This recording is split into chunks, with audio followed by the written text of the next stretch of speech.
Mischief rule थी ना, the mischief rule is one of the oldest principle of a statutory interpretation. And इस rule को ना Heydon's rule भी जाना जाता है क्योंकि this rule was first time laid down in Heydon's case way back in the year of 1584।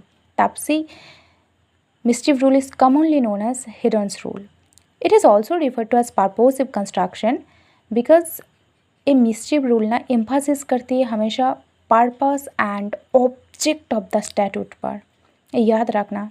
And according to this rule, if two interpretations are possible, court will prefer that which advances the remedy and suppresses the mischief.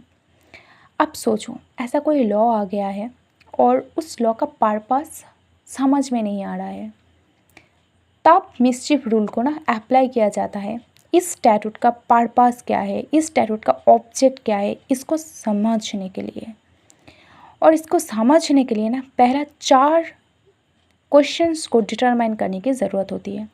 एक तो ये है कि इस statute का पहले क्या law थी, what was common law before making of the act, and what was the mischief and defect for which common law did not provide.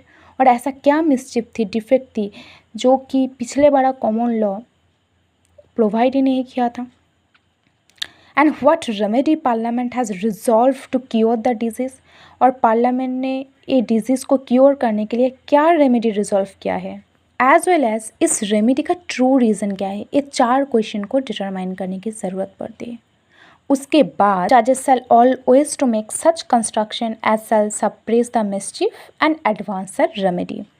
अब मिसचीफ रूल में ना ये 2 केस बहुत ही ज़्यादा इंपॉर्टेंट है, Smith versus Hughes and Pyarelal versus Ramchandra. Smith versus Hughes के case में क्या हुआ था, some prostitutes are tapping on windows from inside buildings to attract men on the street.